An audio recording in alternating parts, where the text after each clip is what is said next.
Podium Podcast. Lo mejor está por escuchar.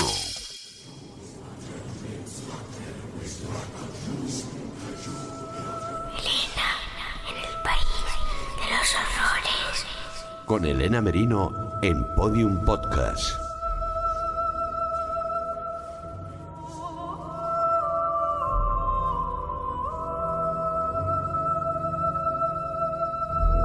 Los números importan, eso dicen, pero son como todo, importan según cuáles y según a quién. Por ejemplo, este es el programa número 531 de Elena en el País de los Horrores, si no he contado mal. Lo que ya no me he atrevido a contar son las horas de audio que suponen esos 531 programas, porque la mayoría de ellos superan la hora y media, 2 horas, analizando fenómenos criminales. Para mí, ese número es muy importante. Pero es que, claro, en este mismo instante estamos empezando la 14ª temporada de este podcast. Otro número, aunque sea ordinal. 14 temporadas. 14 temporadas. En podcast, en este medio, no hay tantos que puedan presumir de semejante longevidad, y menos en crónica negra, o true crime, como ustedes prefieran. Yo ya sé que es un motivo de presunción un poquito simplón. Simplemente es que hemos tenido más resistencia que otros, o que hemos empezado antes que otro, pero oye, es nuestro mérito y vamos a sacar pecho por ello. En cuanto a las cifras de descarga y escucha, pues si les digo la verdad, es que no tengo ni idea. Ya les he dicho antes que los números importan según cuáles y según a quién. Y es verdad que las escuchas son importantes, sobre todo para un podcast que está profesionalizado como es este. Y desde luego, a mí debería de importarme. Pero, y soy muy consciente de mi irresponsabilidad, en ese sentido suelo vivir bastante en la inopia, porque no quiero dejar que me afecten y empezar a preocuparme por si hemos subido, si hemos bajado, o si este contenido ha supuesto un pico y hay que buscar similares, etc. Yo prefiero seguir eligiendo los contenidos del podcast libre de criterios comerciales, que al fin y al cabo es lo que son.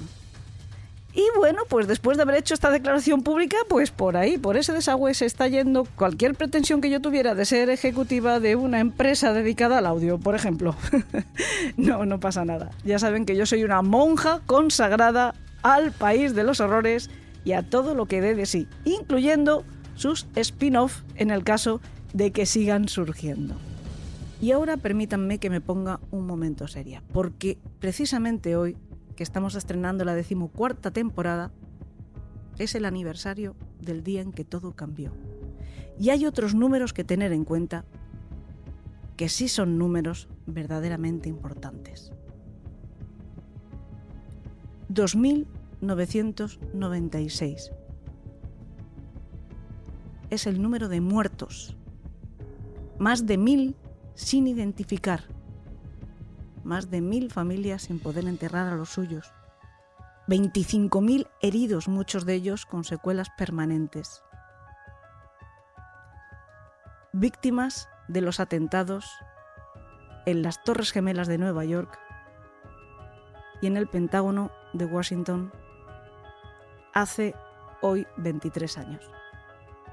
Y con secuelas permanentes psicológicas, una cifra incontable de personas en todo el planeta, un planeta entero traumatizado y poniendo en marcha las consecuencias de ese trauma, desde entonces hasta ahora, 23 años después.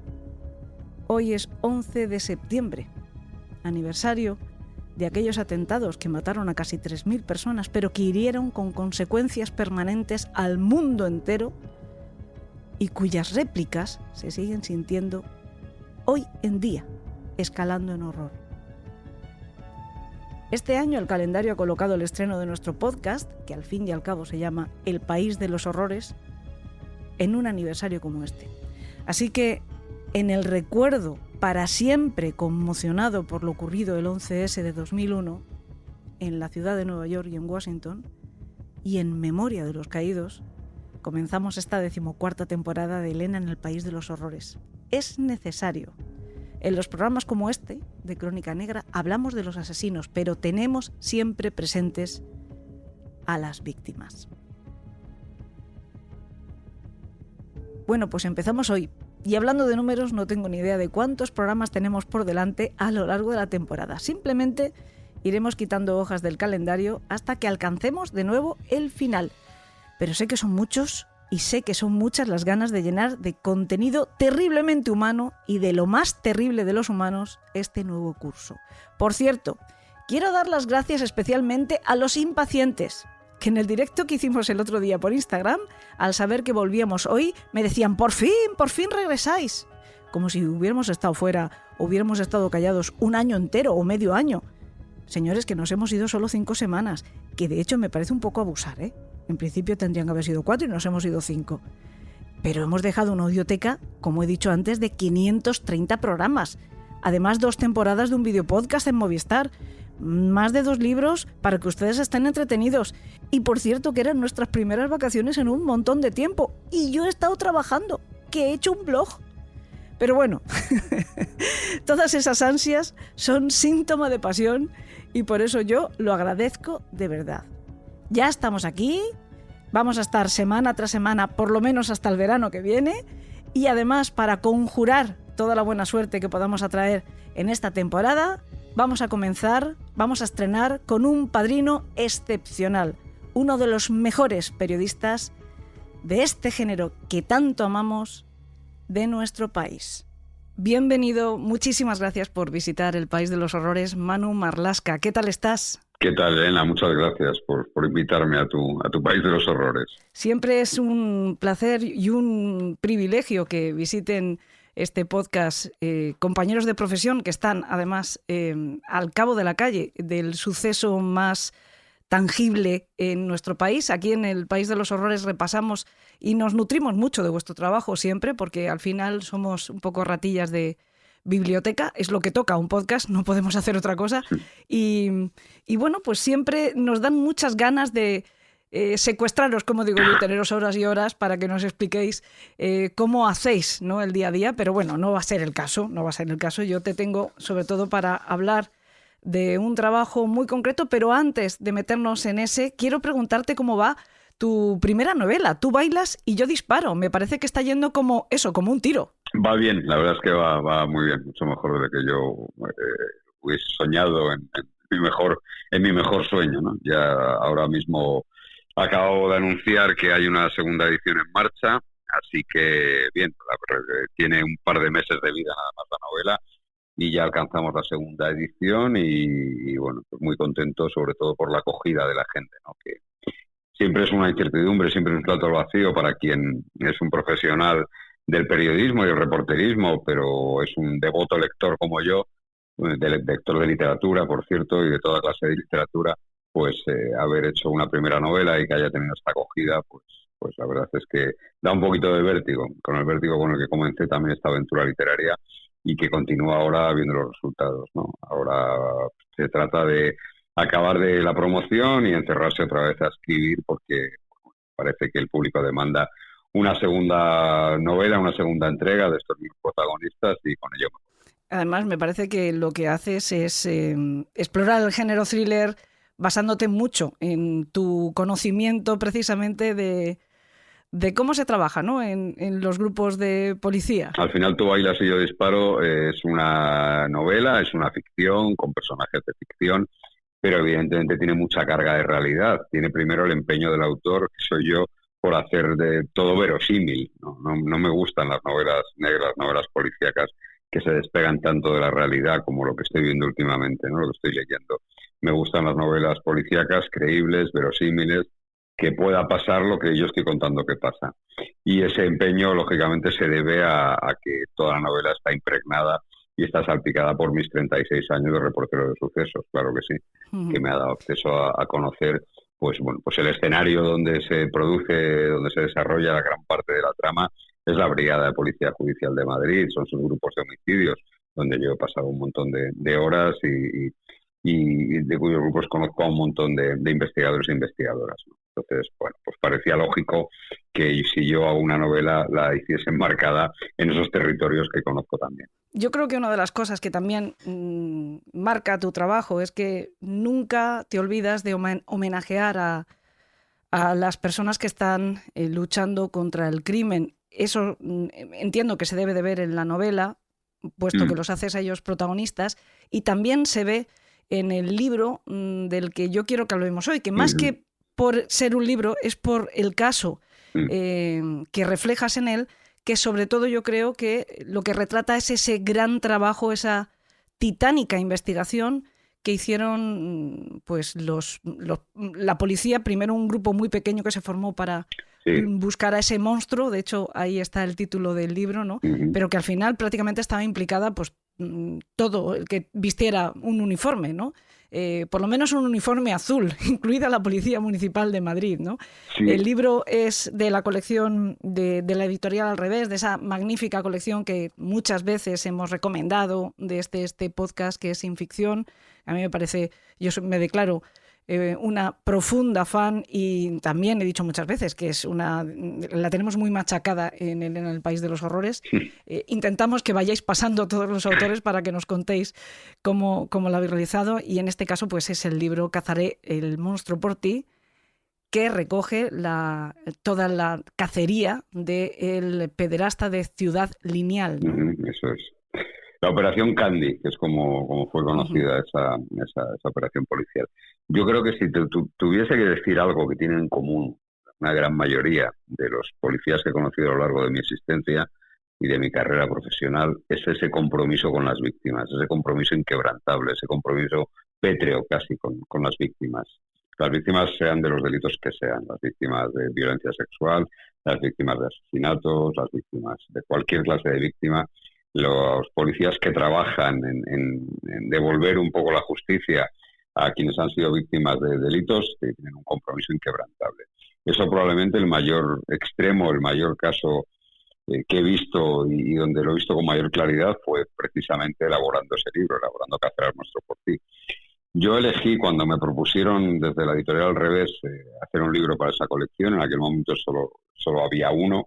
Yo soy el número 2, quiero recordar, de la colección, ese libro es el número 2. Me propusieron hacer que eligiese cualquier asunto, cualquier tema. Y yo decidí, sin dudar, que quería hacer la Operación Candy. Sin ser un gran conocedor de la Operación Candy, porque la Operación Candy la llevaron a cabo, la ejecutaron unos cuantos policías que son muy pocos amigos de los medios de comunicación, que no les gusta la prensa. La gente de UFAM no quiso focos, ni cuando la operación había coronado con el éxito de la detención y el esclarecimiento de todos los delitos, y en ese momento ellos quisieron focos. Pero yo sabía que allí tenía que haber muchísima más información, muchísima más materia, y sobre todo tenía que haber unas enormes cicatrices en el pellejo, en la piel de los policías que investigaron ese tema, ¿no? Y era lo que me interesaba contar. Me interesaba contar la caza del pederasta de Ciudad Lineal desde el punto de vista de esos policías que se comprometieron, que dejaron, que paralizaron sus vidas, que aparcaron todas sus vidas hasta dar con él y hasta poder detenerle y poder dejar a una ciudad entera como Madrid, la ciudad más importante y más grande de España, con la tranquilidad de haber retirado de la circulación, haber quitado en medio a semejante monstruo. Bueno, yo creo que todos los que tenemos un interés en el suceso y en la crónica negra conocemos de largo tu trabajo en tantos programas de televisión, en radio, en prensa. No somos ajenos a tu manera de contar las cosas, pero yo tengo que confesarte algo que igual me deja un poco en evidencia, y es que, porque me gusta pensar que también con unos cuantos años ya a mis espaldas tratando estos temas, pues me he curtido y soy una tipa dura, y yo me he emocionado en varios momentos leyendo el libro, no solo cuando transmites esa intensidad con la que vivieron los profesionales, ¿no? los policías, esta investigación, sino también por lo obvio, ¿no? Porque cuando las víctimas son menores es muy difícil no estar tragando saliva y no estar intentando evitar que te caiga la lagrimilla por la comisura de los ojos, ¿no? Todavía hoy, después de unos cuantos años ya, después de muchos años ya como reportero, ha pasado ya varios años desde que publiqué Cazaré el monstruo por ti. Yo leí, releí, vi, revisé todo el material que había. Estuve muchas horas entrevistando a policías Pero es verdad que hay momentos que recuerdo de la elaboración del libro y me siguen emocionando y se me sigue erizando la piel, la verdad.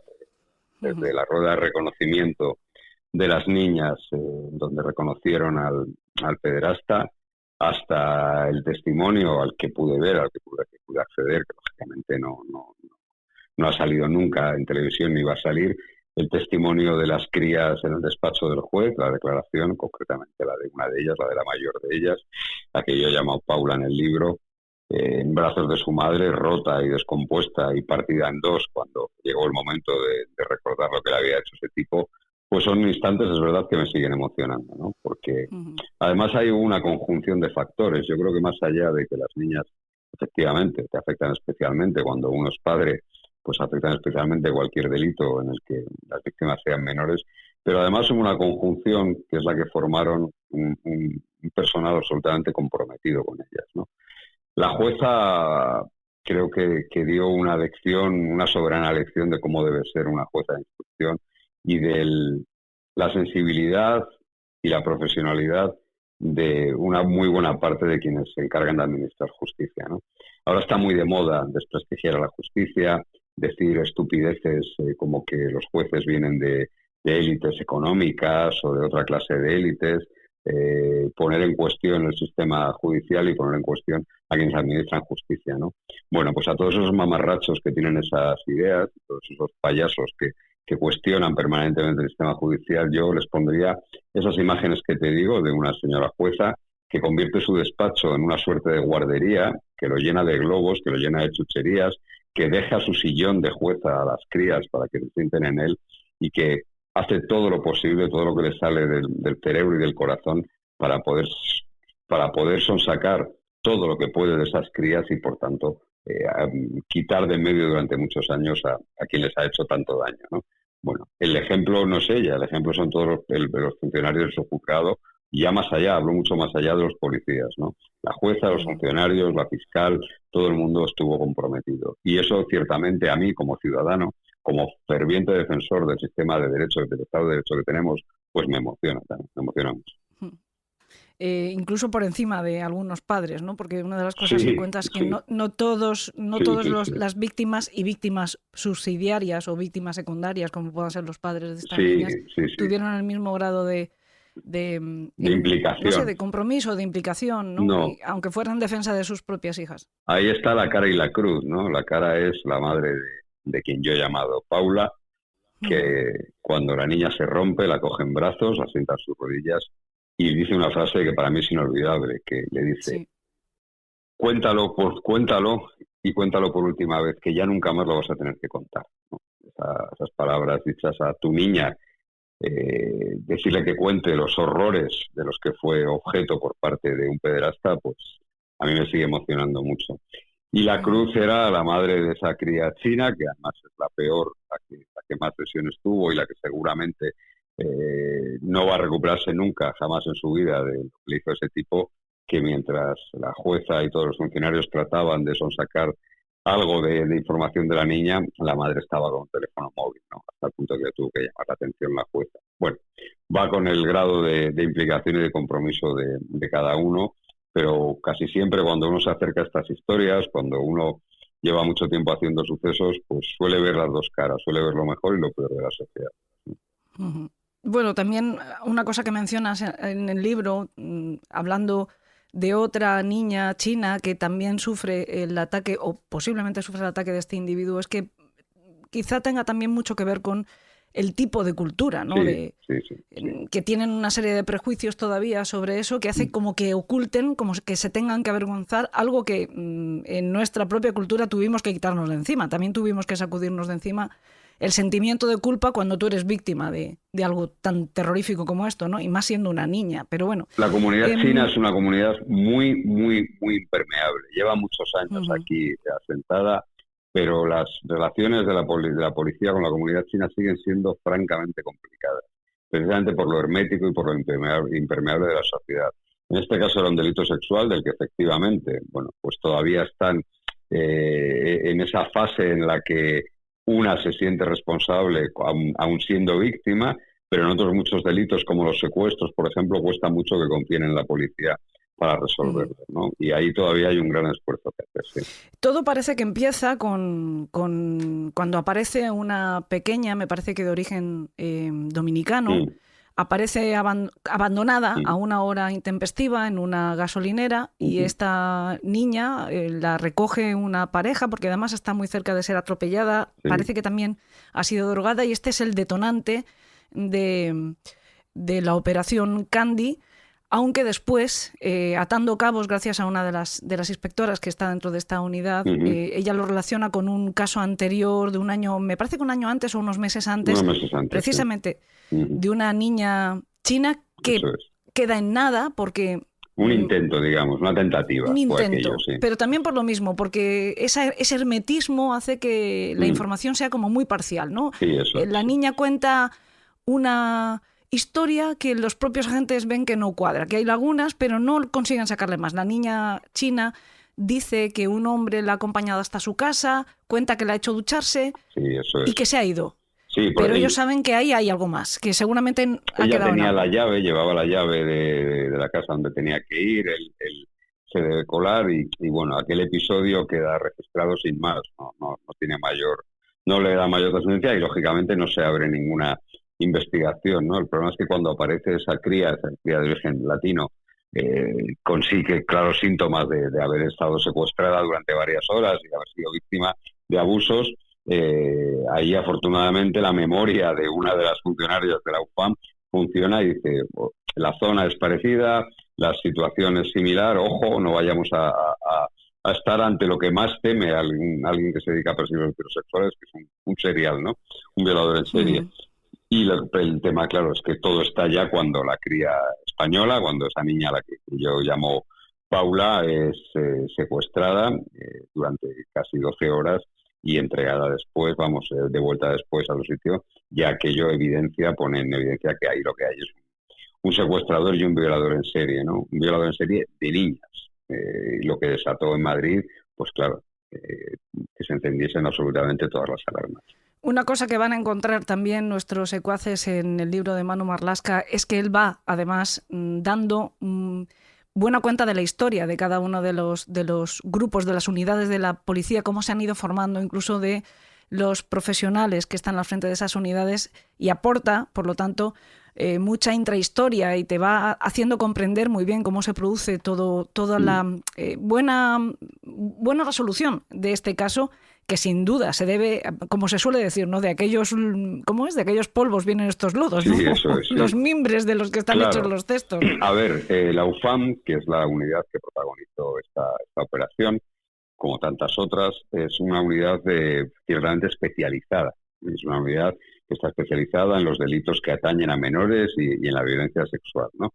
La UFAM la componen los grupos de menores también y los grupos dedicados a perseguir la violencia sexual.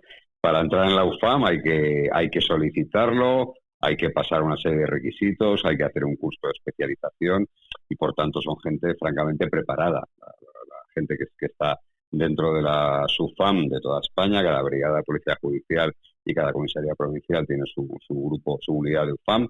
Y en este caso, además, para colmo, lo que se hizo fue aislar al grupo investigador, se le protegió, se le aisló y de todo el resto para que pudiesen trabajar sin el ruido que había alrededor, que era muchísimo, ¿no?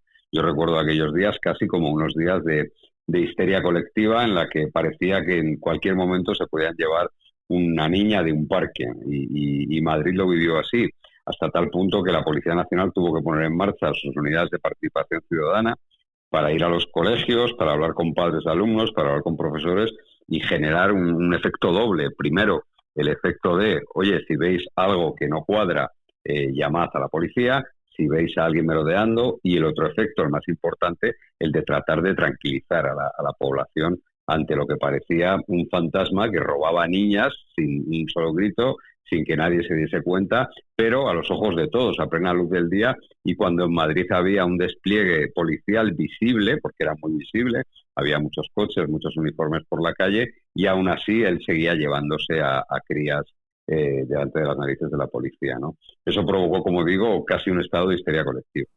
Pero justo cuando cuando aparece a la niña que tú llamas en el libro Lua, obviamente decimos que él llama en el libro porque la identidad de estas niñas está protegida y por lo tanto los nombres no son. También la de los policías has omitido los apellidos por lo mismo, por la misma razón, ¿no? Porque para proteger sus identidades, es cuestión de proteger sus identidades. Bueno, pues cuando aparece Lua, que es, digamos, la segunda víctima, aunque todavía no lo saben, en principio es la primera.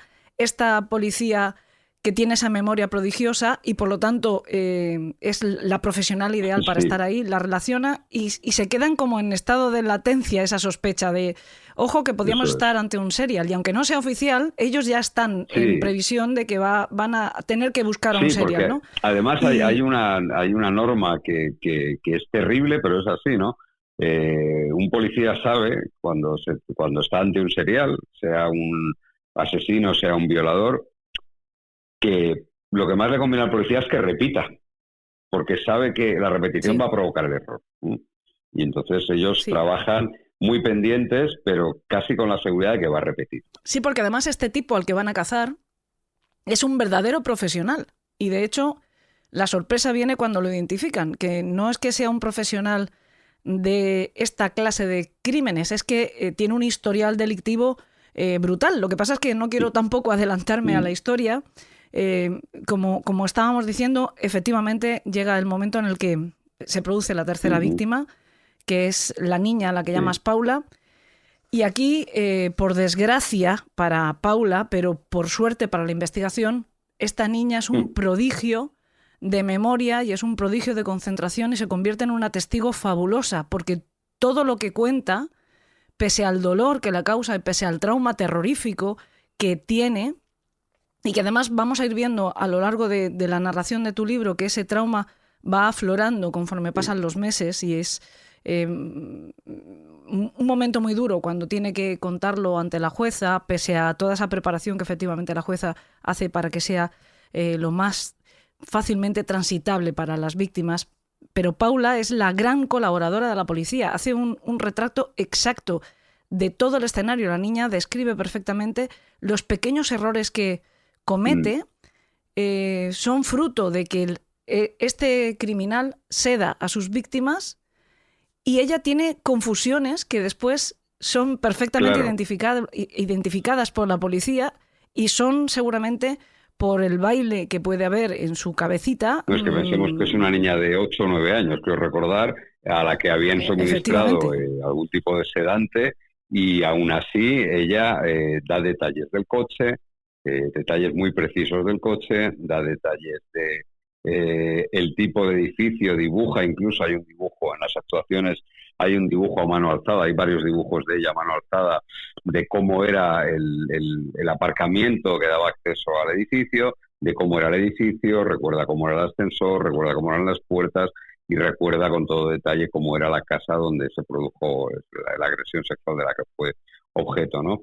Todo esto convertido casi en un juego por los funcionarios de la UFAM, por los policías de la UFAM, que convirtieron todo aquello pues en una suerte de juego, de veo, ¿no? Para que la gente lo entienda. Ellos se iban a su casa, la recogían, la llevaban a comer un helado, la llevaban a algún lado y así poco a poco la iban sacando toda la información necesaria, ¿no? Esa información que resultó a la postre absolutamente fundamental y crucial para la identificación de los escenarios, de los espacios donde actuaba el pederasta de Ciudad Lineal. Fue una desgracia para él fijarse y capturar a esta cría, porque esta cría era un verdadero portento, un verdadero prodigio, no solo de memoria, sino de facilidad a la hora de transmitir comunicación, porque uno puede tener mucha memoria, pero ser incapaz de transmitir, y más en el estado en el que probablemente estaba esa cría, ¿no? Y sin embargo fue pues la mejor aliada. Ella y otra de las víctimas fueron las mejores aliadas que tuvo la policía para poder detener al pederasta de Ciudad Lineal. Seguramente sin el testimonio de María y sin el testimonio de la última víctima, pues todavía este señor andaría por ahí haciendo el mal o otro tipo de mal, porque ya has apuntado tú antes que era un polidelincuente, alguien con una plasticidad delincuencial muy grande, que era capaz de cometer todo tipo de delitos, pero es verdad que el testimonio de esas dos niñas fue absolutamente crucial, fue básico para acabar con él.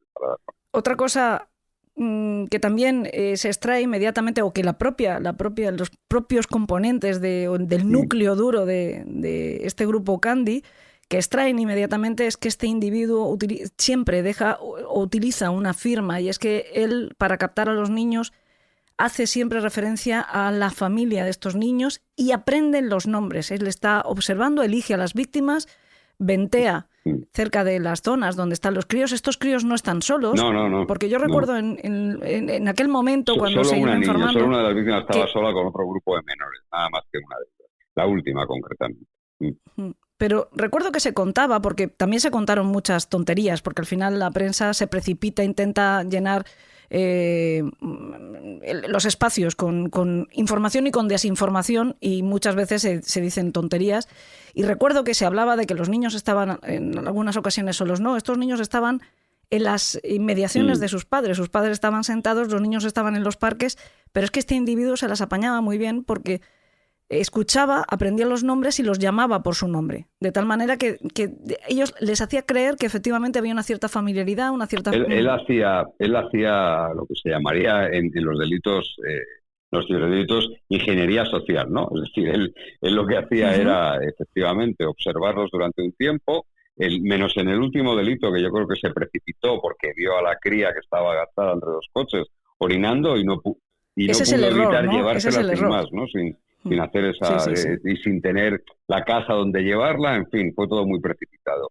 Pero en todos los delitos anteriores él observa, él mira, él sabe los nombres de las crías, las llama por su nombre y se las lleva, claro, a plena luz del día, con sus padres delante, pero sin que nadie grite, sin que nadie note nada raro. Los propios testigos, cuando hay niños testigos, como en el caso de Paula, hay amigas de Paula que son testigos de cómo se la lleva, dicen que no, que se fue tranquilamente con él porque la llamó por su nombre y porque le habló de unos vestidos que se tenía que probar, que tenía su madre, ¿no? Entonces, con ese tipo de artimañas, él se las apaña para llevarse a las niñas sin ninguna violencia, claro, porque cualquier acto de violencia habría llamado la atención si lo haces a plena luz del día. Claro, él solo puede actuar a plena luz del día porque por la noche no hay niños por la calle. Y entonces necesita actuar a plena luz del día, pero planifica todo muy bien. Él tiene conciencia forense, él sabe perfectamente lo que tiene que hacer, porque no en vano, por ejemplo, uno de los rituales que él sigue es lavar con profundidad a las niñas después de agredirlas sexualmente y antes de devolverlas. Eso es tener una gran conciencia forense. Sabe que si las lava difícilmente van a quedar restos suyos ahí, y aún así es cierto que con el trabajo que hizo la policía científica se logró encontrar restos biológicos de él en las prendas de algunas de las niñas. Estas precisamente las lecturas que va haciendo el grupo de investigadores. Claro. Se da cuenta que tiene esta conciencia forense, inmediatamente se da cuenta de que tiene esta firma. A mí me parece fascinante toda esa deducción, porque es cierto que es algo que también mencionas en el libro, ¿no? Que actualmente estamos muy acostumbrados a que lo que se filtra en la información generalmente es que los crímenes graves se resuelven muchas veces por la tecnología, ¿no? Porque se triangula la posición del criminal, se está buscando por las cámaras. Y esto es artesanía.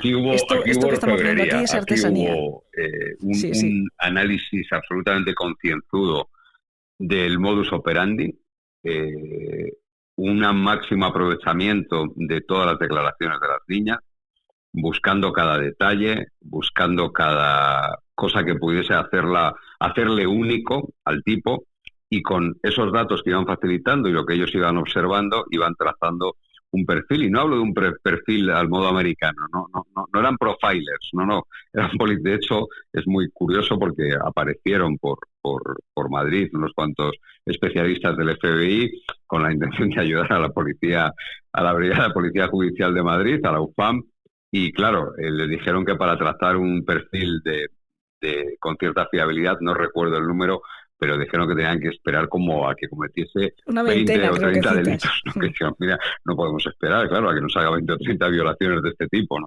Entonces, aquí hubo mucha artesanía y mucha orfebrería y mucho instinto de los de toda la vida, ¿no? Mucho olfato de los de toda la vida, de lo que tenían que buscar. Pero claro, estamos hablando de alguien que era un fantasma, una sombra, no tenía ningún contorno.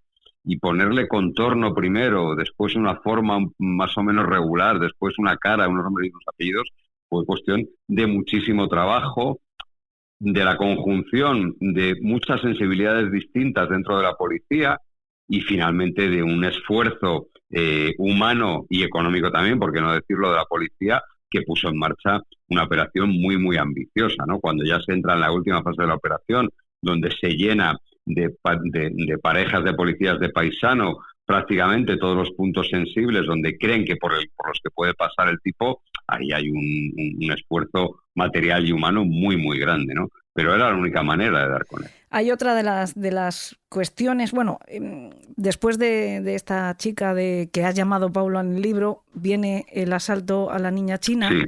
a la cual no queda muy claro cuando secuestra. Parece que la niña se tiene que ir a su casa y la intercepta en un semáforo, pero luego hay otro momento en el que parece que la coge directamente en la puerta de la tienda que regentaban sus padres. Parece que se la lleva de ahí. Y esta niña... Y a ver, es un punto de inflexión, porque la violencia que emplea con esa niña hace pensar a los investigadores que él puede estar creciendo. Hay un clásico dentro de los delitos sexuales, que es la escalada criminal del delincuente sexual, que empieza siendo un exhibicionista o empieza siendo un mirón, luego hace unos tocamientos, luego viola a alguien y puede acabar matando, asesinando en el marco de la violencia sexual siempre.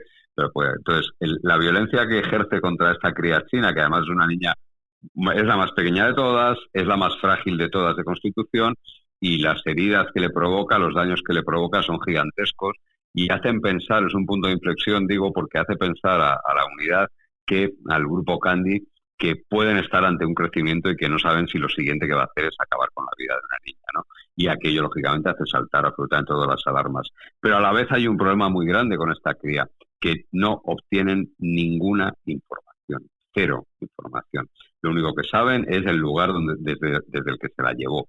Pero no hay nada más porque la cría es incapaz y fue incapaz durante toda la instrucción de aportar ninguna información, porque esa niña estaba absolutamente rota. Cuando se le recordaba o cuando se la llevaba al lugar en el que fue secuestrada, se bloqueaba absolutamente y no hubo forma de sacarle ninguna información. O sea que aun siendo el delito más terrible, más violento, más grave de los que cometió, sin embargo la policía se encontró ahí con un muro que no había manera de sacar ninguna información. Déjame decir a las personas que nos están escuchando que, pese a la crudeza del caso, tú en el libro eres considerado y eres delicado. No es que sea difícil de leer, es difícil el caso en sí, pero nadie se va a encontrar con una descripción demasiado explícita de nada de esto, salvo las que son imprescindibles para entender. Yo tenía el parte delante, quiero decir, claro, cuando lo escribí, pero me negué a reproducir esa parte de lesiones, pero bueno, pues es un daño enorme y ya está, ¿no? Creo que es más que suficiente, ¿no? Claro. Lo digo por si alguien, de repente, por lo que estamos ahora narrando, puede sentir como un cierto rechazo, ¿no? El libro creo que es muy, muy bueno, que la gente que le interesan estos temas y, bueno, pues es parte también necesaria para conocer cualquiera de los que escuchan este podcast. Yo doy por hecho que les interesan estos temas, ¿no? Entonces, lo que pasa es que, insisto, siendo víctimas menores, siempre como que tienes una cierta barrera, cierto, ¿no? Rechazo, siempre lógico, espanta tanto, horroriza tanto, que provoca cierto rechazo, y yo por eso fui especialmente cuidadoso, ¿no? A la hora de describir eso, sí, Pero hay cosas que son necesarias conocerlas, y sí que dejas claro que a esta pequeña es a la que más daño hace, y es especialmente duro, sin necesidad de ser explícito, cuando describes el momento en el que ella aparece de nuevo perdida. Todas estas niñas aparecen buscando a sus padres en lugares completamente desarraigados de donde ellas han sido secuestradas o de sus lugares familiares, y una chica que está paseando a su perro la encuentra y ella se abraza como si fuera... Se agarra a ella casi como si fuese la última persona sobre la faz de la tierra. Como un koala, ¿no? Ella, Exacto, y no quiere saber nada y cada vez que se le acerca un hombre, sea un sanitario, sea un policía, se esconde su cara y no quiere ni mirarlo, siente un rechazo. Durante toda la instrucción que se intentó, el grupo Candy intentó sacar algo de información de ella, rápidamente se dieron cuenta de que no podía ir ningún varón, no podía ir ningún hombre, ¿no? Porque ella... Aquello la dejó tan bloqueada que no podía ni siquiera ver una figura masculina. Y eran chicas, eran mujeres policías las que lo intentaron, ¿no? Aún así tampoco hubo forma, ¿eh? No, como digo, el bloqueo de Sia, que es como la he llamado yo en el libro, era absoluto y nunca se pudo obtener ninguna información. Tampoco la jueza pudo, ¿eh? La jueza, lo máximo que se logró, que es mucho, evidentemente, dado el estado de la niña. Y hay otra escena de esas que a mí me siguen emocionando, que es que la jueza era absolutamente consciente del estado en el que estaba esa cría, y cuando llegó el momento de la rueda de reconocimiento, la agarró en brazos, la cogió en brazos, la subió en brazos.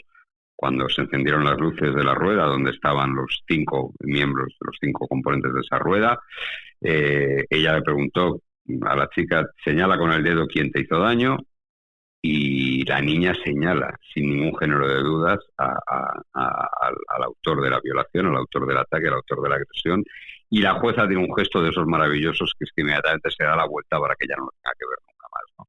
La gira con ella en brazos y ya está. Y eso es todo lo que pudo aportar esa cría en la instrucción. Todo lo que pudo aportar es el positivo que dio en esa rueda, nada más, exclusivamente, porque era una niña completamente rota.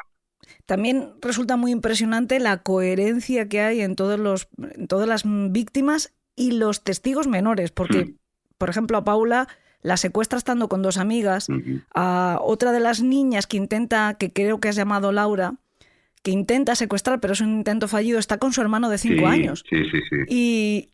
Y todos coinciden, la descripción siempre es coherente, salvo algún cambio, pero describen los lunares o describen la barba de 2 o 3 días, el pelo bastante claro.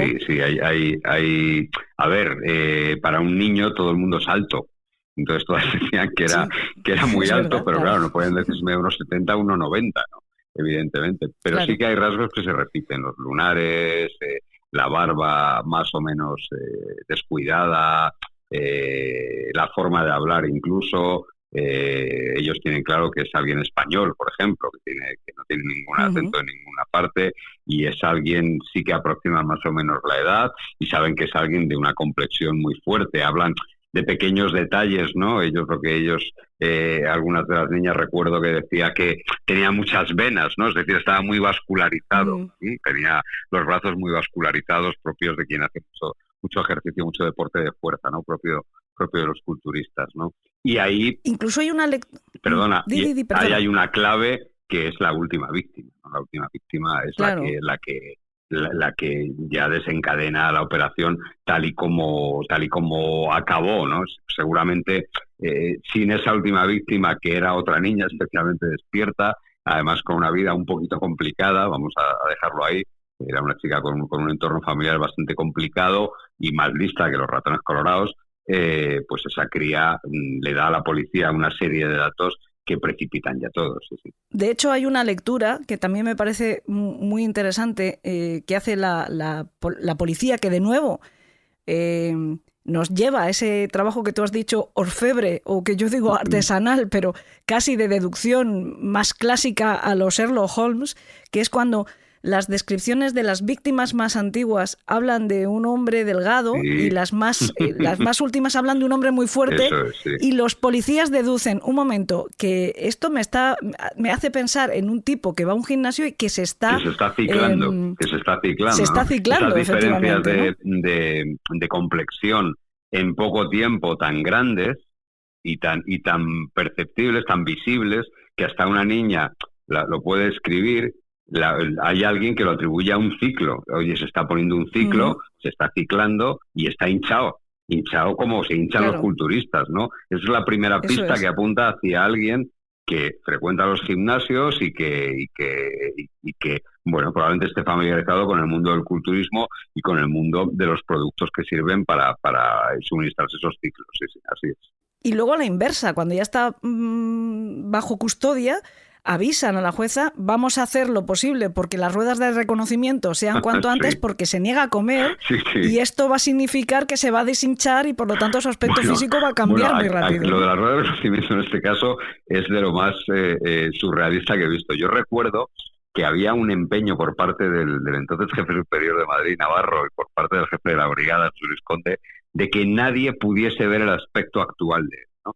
Y entonces lo taparon permanentemente, lo llevaron por vías distintas, habilitaron unos calabozos especiales para que no tuviese que pasar por ninguna parte. Es decir, había un celo máximo para que nadie pudiese invalidar las ruedas de reconocimiento, ¿no?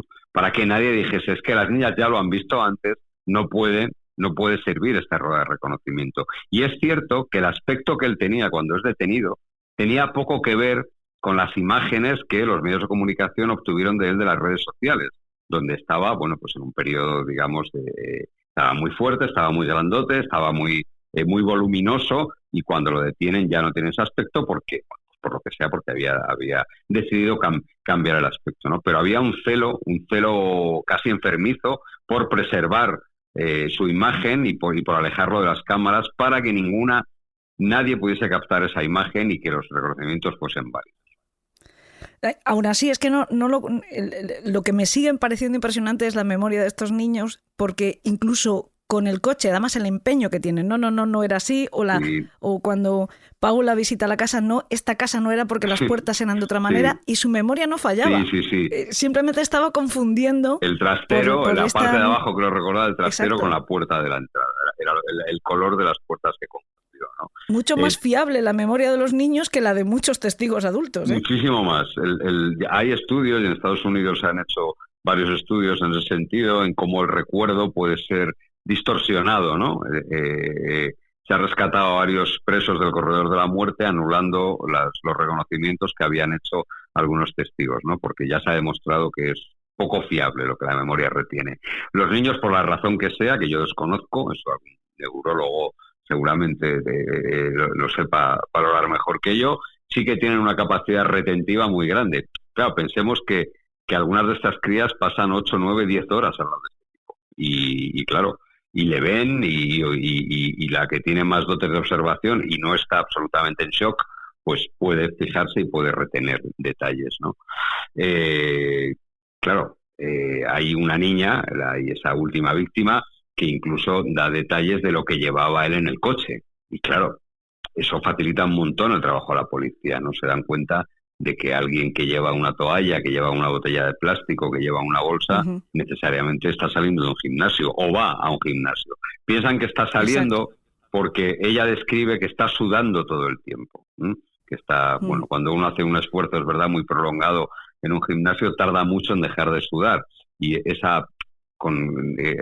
aquí también la fortuna quiso que el comisario jefe de la Brigada de Policía Judicial era un tipo muy aficionado al gimnasio, y entonces estaba muy familiarizado con ese tipo de cosas, y tiene claro, él se empeña, él tiene la absoluta seguridad, con una fe casi inquebrantable, de que hay que buscar a este tío por los gimnasios de todos esos barrios donde recogía. Esta es otra de las cosas que encontramos, otro de los puntos, yo creo, de inflexión que encontramos en este caso. Un tipo que ha resultado muy regular en todos sus asaltos o intentos de asalto, porque tiene muy marcado una victimología, es decir, las niñas, incluso las que son más mayores, cuando las ven los agentes... Más pequeñitas, sí. Exacto, casi todas las niñas a las que a él le gustan son de unos 6 años, porque incluso las que tienen 11 parece que tuvieran 6. Le gustan muy pequeñas, siempre menciona algún familiar para llamar su atención, intenta llamarlas por su nombre, siempre actúa de la misma manera, y de repente hay un último, digo un último porque lo atraparon, no hubiera tenido que ser necesariamente último. Sí, bueno, es el último, y además después de ese asalto huye de Madrid, ¿eh? Exacto. Este cambia. A esta última niña que tú has llamado Daisy, una niña también de origen latino, la coge, la monta en el coche y se la lleva a un descampado, no a una casa. Eso es. Y esta niña resulta como Paula, una memoria prodigiosa, una capacidad para relatar todo lo sucedido minuto a minuto como si hubiera sido grabado a fuego en su mente, da tal cantidad de detalles, ayuda tantísimo a la investigación, incluido una parada que hace su asaltante en un chino, que ella conocía es. perfectamente, de tal manera que Eso pueden ir es. los agentes y confirmar con la dependienta del chino. Por cierto, antes hemos mencionado que no suelen colaborar mucho y de hecho esta dependienta se fue de Madrid en cuanto se llenó su calle de... Sí, efectivamente, dejó la tienda y dejó todo, sí. A ver, esta niña Daisy, que digo, había tenido, antes lo he mencionado así muy por encima, tiene una vida un poco complicada, tiene una desestructura familiar bastante grande, estaba sola en la calle jugando con unos primos, creo recordar, y ella se pone a orinar entre dos coches. Y la explicación que me dio en su momento la policía, yo creo que es bastante factible, ¿no? Sí. Él de repente pasaba por allí, vio a la niña y no pudo evitarlo. No porque pudo reprimirse. no pudo reprimirse. Él tenía siempre un plan y tenía la casa a su disposición. La casa donde se producen todas estas agresiones estaba vacía para que él pudiese llevar a las niñas, ¿no? Y aquí, por lo que sea, no tiene la casa disponible. No tiene un lugar y se la lleva a un descampado, hace esa parada para comprar una crema. Es todo improvisado, todo completamente improvisado, ¿no? Él debía salir del gimnasio porque la niña cuenta que en el asiento de atrás hay una toalla, una botella, una bolsa, habla del aspecto de la ropa que llevaba en ese momento, ropa indudablemente deportiva, habla ella de la vascularización tan enorme que tiene en los brazos y en los hombros, y bueno, pues todo eso, todos También esos la mujer de detalles. la tienda dice eso. Sí, cierto, es verdad. La mujer china de la tienda también habla de esa vascularización y de esos brazos enormes que tenía el tipo, ¿no? Incluso hay una imagen muy, muy famosa que fue portada de algún periódico donde se ve a una policía, creo que es una de las chicas de la UFAM, del grupo de Candy, de la mano con la niña en el lugar, en el escenario del ataque, ¿no? Donde ella contó con todo detalle todo lo que había pasado en ese descampado, ¿no? Fue captada esa imagen y fue portada de algún periódico. Y es una imagen que resume perfectamente cómo de la mano de esa cría se pudo dar con él. Incluso hay una testigo inesperada, que es una madre que ha salido a pasear con el carrito de su bebé y que se fija en él porque le gusta. Eso es, porque porque le hace gracia, efectivamente. Se fija en él y da detalles y la policía la toma declaración. Pasa muy cerca, pasa relativamente cerca de él y le llama la atención porque, oye, el tipo es un hombretón, es un tipo con una muy buena planta y lo describe con todo detalle. Pero, claro, ya hay una descripción. Claro, es el gran error, ¿no? El error que estaban esperando es ese. Es que no ha podido reprimirse. Hay una descripción muy fiable de él, hay varios testigos ya que lo han visto, ya no solo son los niños.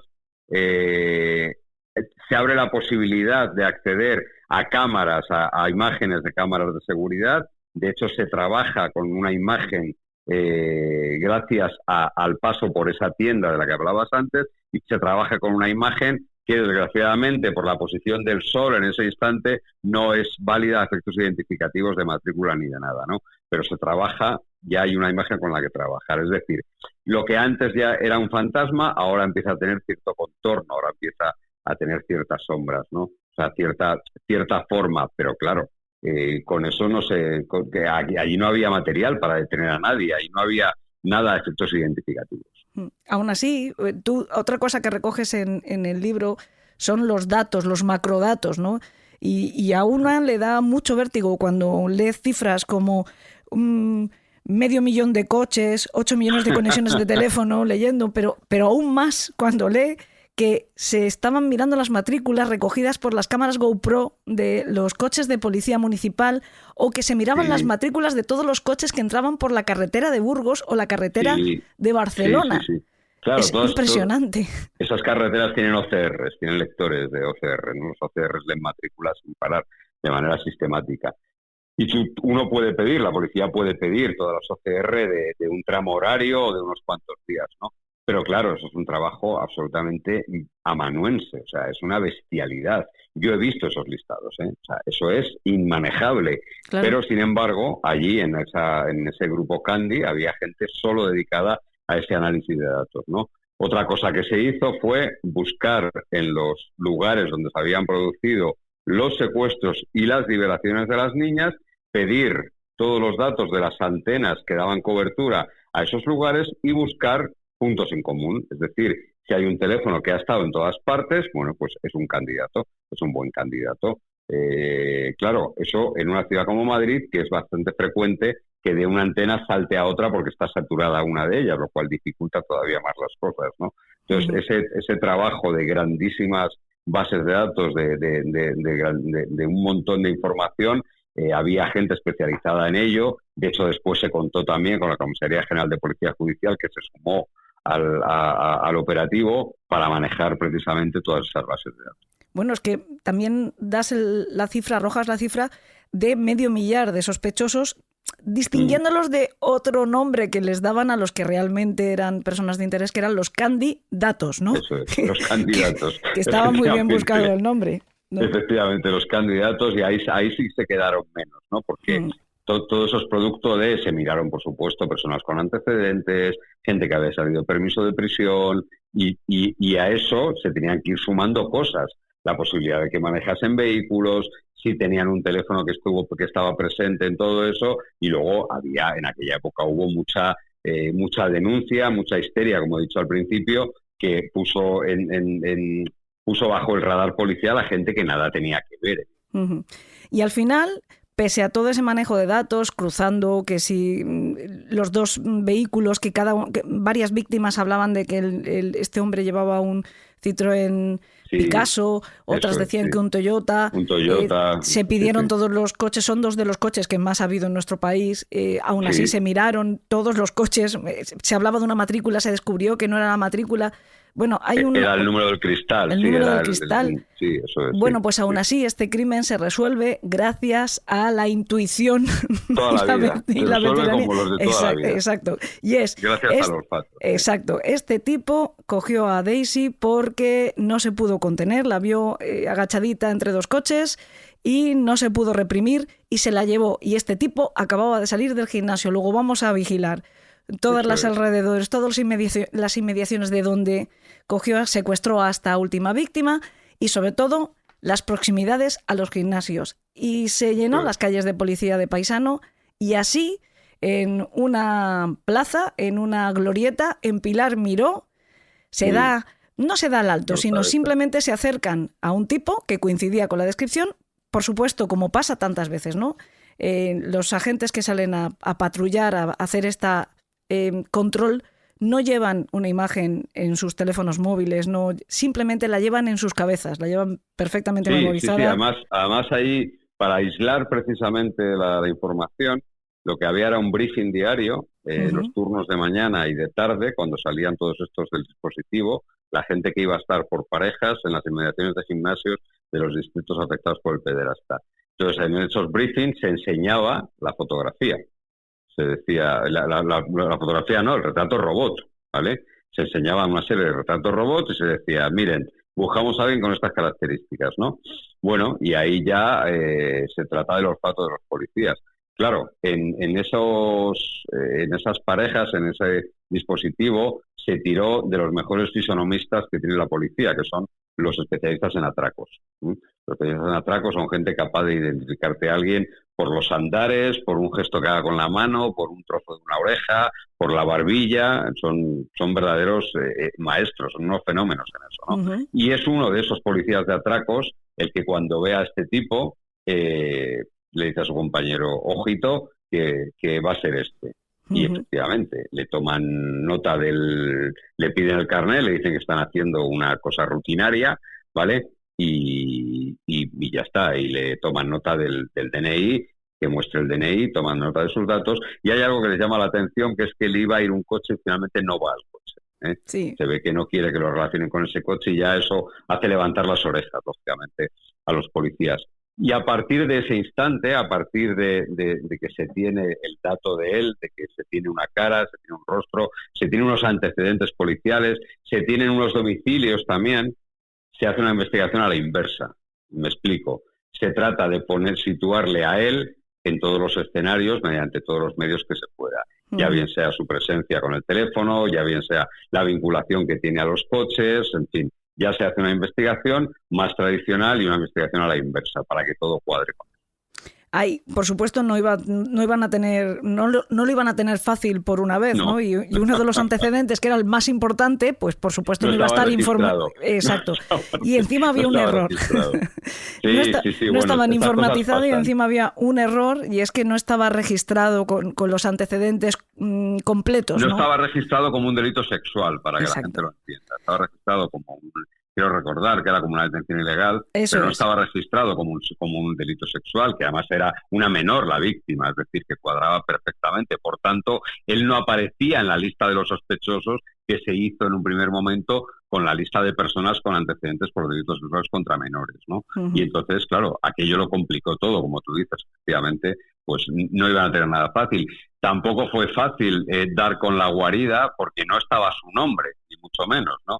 Sino que hubo que buscar entre su familia a ver si alguien tenía alguna propiedad que cuadrase con aquel piso que describió con tanta precisión la pequeña, que con tanta descripción describió Paula, ¿no? Y efectivamente la madre tenía su piso, a su nombre, un piso que sí que cuadraba con esa descripción. Y entonces, dentro de ese piso, también hubo que descubrir dónde estaba el fallo de memoria de esa testigo. También se pudo comprobar dónde estaba ese antecedente, porque él tiene una lista de antecedentes enorme: robos con violencia, vinculación con bandas... Secuestros, sí, lesiones, tenía muchísimos antecedentes. Sí, pero en el 98, en marzo del 98, él había secuestrado y había agredido sexualmente a una niña, que por cierto se llamaba Elena, de 7 años, en Fuencarral, y había hecho exactamente lo que hacía con las niñas, que había hecho con Paula, que había hecho con Sia, que había hecho con todas las niñas. Calco. Era exactamente lo mismo, la misma firma. Lo mismo. Claro, si ese antecedente hubiese quedado registrado informáticamente como tal, seguramente la operación Candy habría durado mucho menos y no estaríamos tú y yo hablando de esto ahora. Claro. Pero el problema es que, bueno, esto a veces pasa y no es atacable a nadie. No, que hace 26 años no había el rigor que hay ahora a la hora de plasmar cualquier delito de este tipo, ¿no? Y de que quede registrado informáticamente, digitalmente, como lo que es, ¿no? Es cierto que en aquel momento había más ligereza, por decirlo de alguna manera, y no queda registrado como el delito que realmente era, y eso le facilitó las cosas, claro que sí. Y luego... Volviendo al piso, lo que te iba a decir, ahí, claro, había algo fundamental, que era vincular ese escenario con las agresiones sexuales, ¿no? Y ahí hay un trabajo ímprobo del DEVI, de los agentes de Policía Científica de Madrid, que se empeñaron en encontrar unos restos y encuentran y pueden vincular la presencia de al menos una de las niñas allí en ese piso, ¿no? Concretamente de Paula.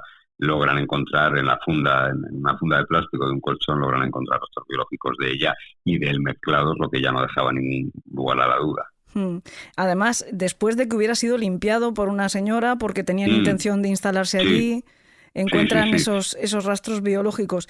Esta es quizá la parte más difícil siempre, porque parece que toda la cacería es la parte más complicada y no, quizá es la más densa, que más ansiedad genera, pero la parte más difícil siempre para mí, y que a mí personalmente cuando leo la crónica de los hechos es la que me genera más ansiedad, es cuando la policía tiene que atar perfectamente a su sospechoso, porque ya lo tienen, y es el momento en el que se les puede escapar de rositas, porque... Precisamente porque somos absoluto. Claro, había un convencimiento absoluto de que era él, pero sabían que tenían que llevarlo completamente atado. Claro, tiene que haber unas garantías, porque si no, en cualquier momento, si hay algo, hay una cosa mal hecha, se les va, y se les va sabiendo que es él, ¿no?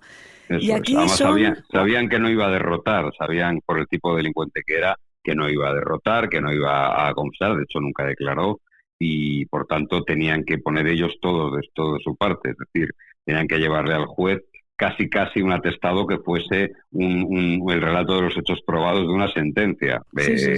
Poco más o menos tenían que llevarle eso, que es lo que llevaron, la verdad.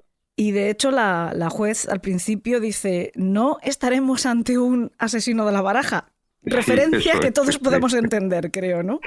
Eso es, sí, porque ellos no querían que se repitiese aquel episodio tan lamentable cuando se precipitó la detención de una persona acusada de los crímenes de la baraja, sin que tuviese nada que ver, ¿no? A Javier Antuñano se llamaba. Por las presiones que siempre hay. Claro, por las presiones políticas que había, ¿no? En este caso, el comisario de la brigada aguantó muy bien la presión política, aisló muy bien a su grupo investigador y no pudieron trabajar con toda la calma del mundo y pudieron reunir la carga probatoria suficiente para poder, pues eso. Pues pero además es que el trabajo es digno de verdad de conocer lo que hicieron, porque también localizaron los 2 coches y este tipo tenía muchos contactos en el AMPA, porque, pues esos antecedentes. Y se había movido toda la vida en ese mundo, sí. Y había conseguido librarse de los 2 vehículos vinculados al pederasta de Ciudad Lineal. Los había además movido de tal manera que casi había triangulado, ¿no? Eso, los había enmascarado para que no se pudiese seguir su rastro, ¿no? Pero ahí ellos saben que son una parte importante del puzzle y acreditan cómo los ha vendido, cómo se ha deshecho de ellos, localizan las páginas donde estaba y a la jueza instructora le presentan todo eso. Es decir, aquí tenemos a este individuo que está vinculado a estos hechos por esto y era muy difícil que saliese de rositas. De hecho, la única baza que jugó el abogado defensor, que fue un abogado de oficio y que hizo un gran trabajo, y hay que decirlo, hay que reconocerlo. Es más, el recurso en la sentencia del Tribunal Supremo que ratificó la condena, Marchena, el magistrado del Supremo, hace una mención expresa al trabajo del abogado de oficio, que es algo insólito en una sentencia del Supremo, y aquí se hace, ¿no? Y el abogado jugó una carta que era muy arriesgada, que era cuestionar que el ADN fuese de él, sino que podía ser de alguien de la misma línea paterna. Y lo que hace la policía es un informe, casi como si fuesen expertos en genealogía, porque buscan todo el árbol genealógico del sospechoso y van descartando, van diciendo por qué ninguno de los miembros de su familia pueden haber estado en el lugar de los hechos en el momento de los hechos. El tipo, el mismo día prácticamente que le identifican, ese momento en el que le paran en la glorieta de Pilar Miró, ya pide refugio a un familiar, se va a Santander con intención de no regresar más que puntualmente a Madrid. Es decir, se quita de en medio, creo que con eso lo ha solucionado, pero no. Los geos, unas semanas después... A partir de ahí, la policía no deja de vigilarlo, se pone en marcha además a los mejores especialistas que tenemos en España de vigilancia y seguimientos, que es la UCAO, que son expertos en seguimientos a terroristas normalmente, pero aquí se utilizan sus medios y sus conocimientos para vigilar a este tipo, que incluso hay una ocasión en la que están a punto de tenerlo porque viene a Madrid, pero viene a tener un encuentro con su novia adulta, evidentemente, ¿no? Sí. Viene una noche, pasa un rato con ella y se vuelve a Santander, pero ya nunca deja de estar vigilado. Desde ese momento nunca deja de estar vigilado y ya era esperar unos cuantos resultados de pruebas técnicas que había para poder atar bien el atestado y esperar a detenerlo, evidentemente, ¿no? Y ya está. Cuestión que se produce el 23 de septiembre de 2014. Sí. Leyendo el libro, parece que esto hubiera durado muchísimo más. Y no, en realidad yo creo que es un trabajo muy rápido el que hace la policía. Toda la investigación se produce en unos meses. Lo entiendo muy largo. Sobre todo cuando se les hizo muy largo. Entiendo que, por un lado, para intentar detener al monstruo, que creo que está muy bien puesto ese calificativo, ese nombre que le das en el libro, y también, casi te lo diría como ironía, cada vez que se tuvieran que enfrentar al listado de datos. Entonces se les tendría que hacer larguísimo. Pero vamos, que lo detienen el 23 de septiembre de 2014, ¿no?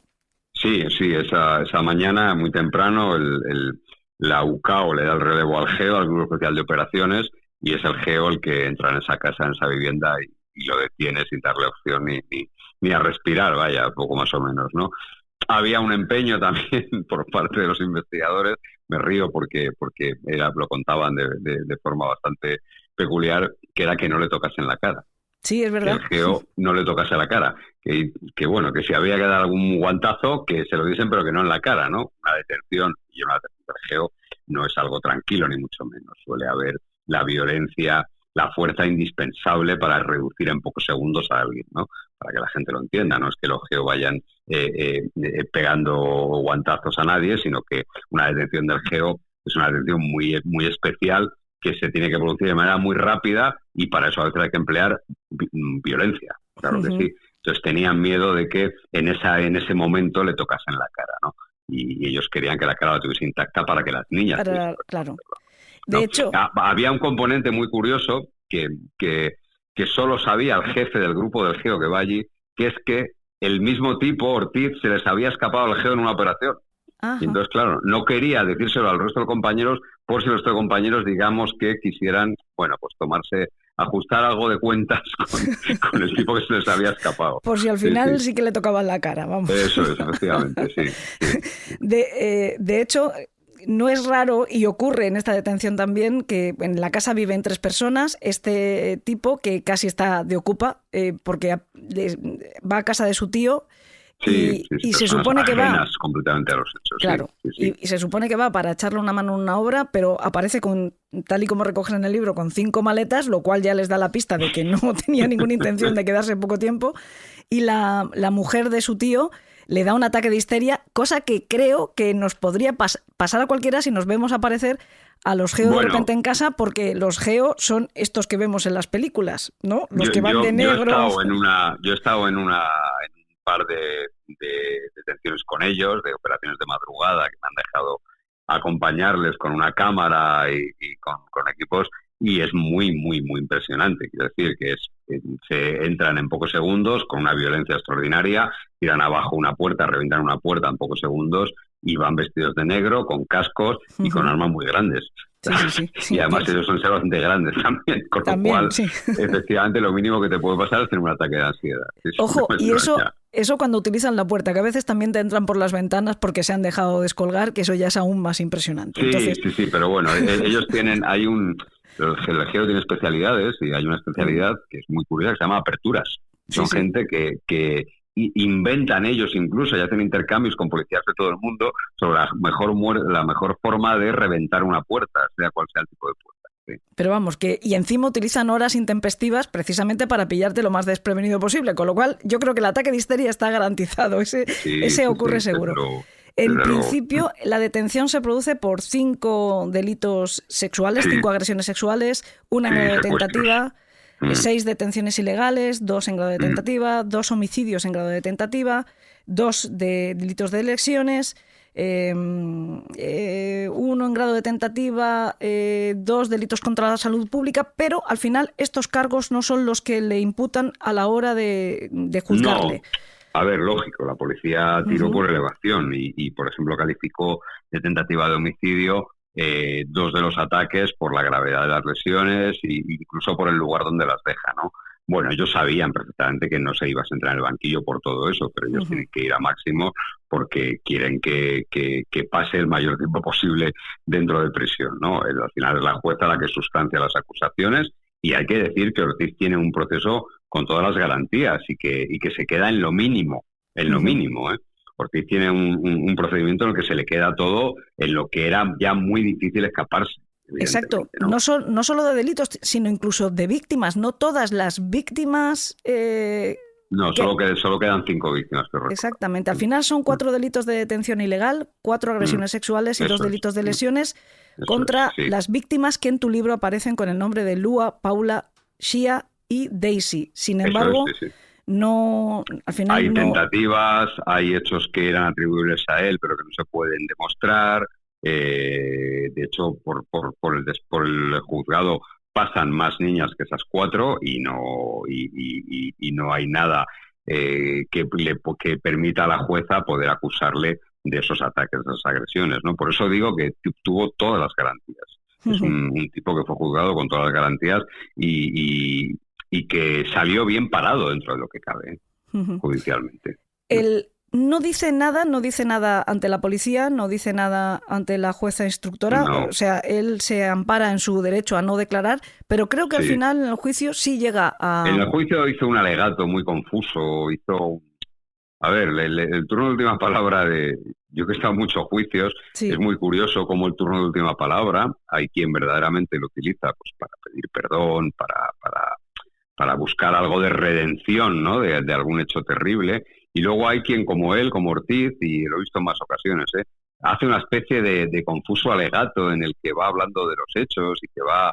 Este fue larguísimo, recuerdo, fue no sé cuántos minutos duró, pero un montón de minutos que estuvo hablando y que iba diciendo, pues yo no pude estar ahí porque tal, porque cual, porque no sé qué, para acabar diciendo que a él le horrorizaban esos delitos y que quien lo hubiese cometido debería pasar el resto de su vida en la cárcel, ¿no? Bueno, tenía una ocasión extraordinaria, como digo tantas veces, de pedir perdón y de por lo menos...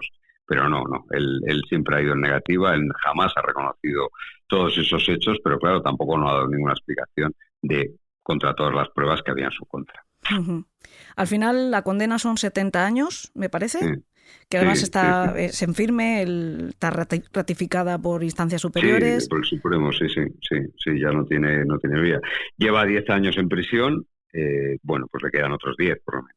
Sí, porque no esos 70 años va a cumplir un máximo de 20, me parece. Eso, se convertirán en 20 años de prisión y ya está. Por tanto, le quedan otros 10 años todavía en prisión, ¿no?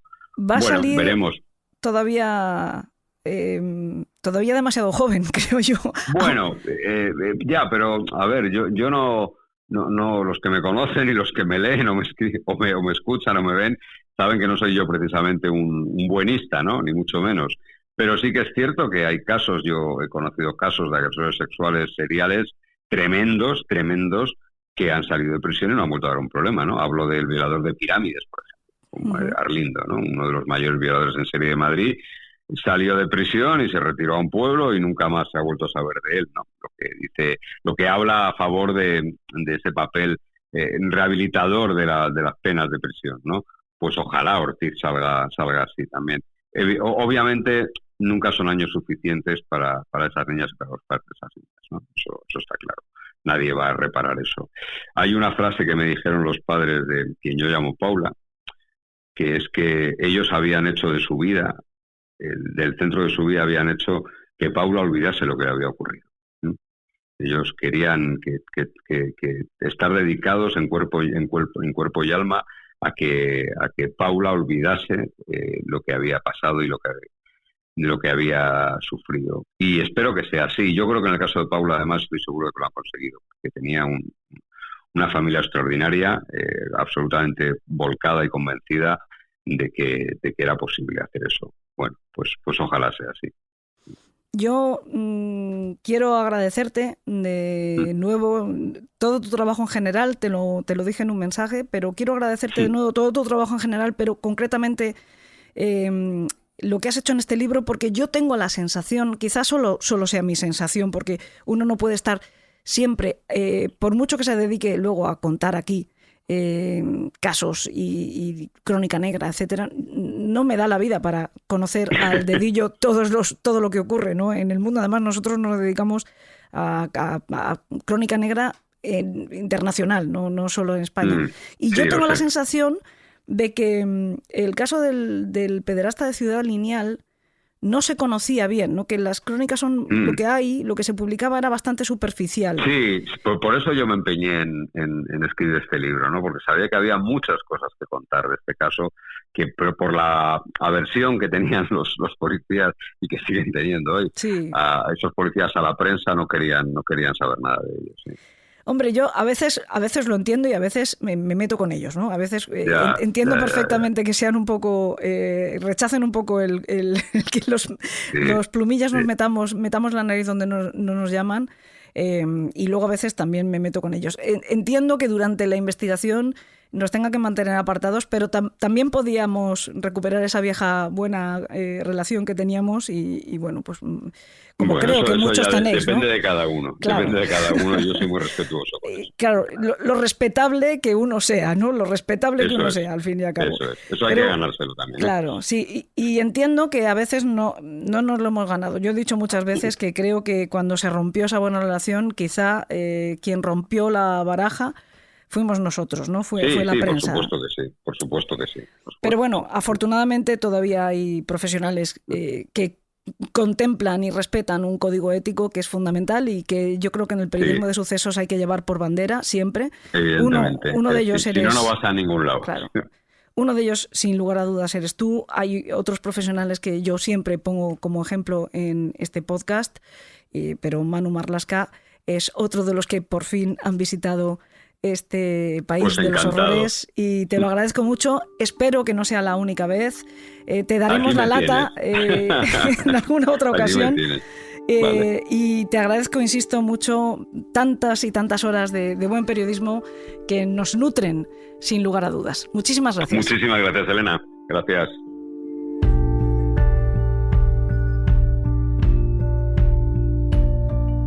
Sinceramente, yo creo que arrancar temporada contándoles un caso terrible como este, pero que supone un ejemplo alucinante de investigación policial, de vieja escuela y mucho oficio, y hacerlo además a través de la voz de un magnífico periodista de sucesos que también es de la vieja escuela y que también tiene mucho oficio, como es Manu Marlaska, si además hemos contado con su atención y con su interés, no es comenzar el curso con el pie derecho, no. Es hacerlo dando un salto con los dos pies juntos y encima caer con gracia. Gracias como las que yo tengo que dar a Alberto Espinosa de Yes We Cast por su trabajo en la edición de este podcast.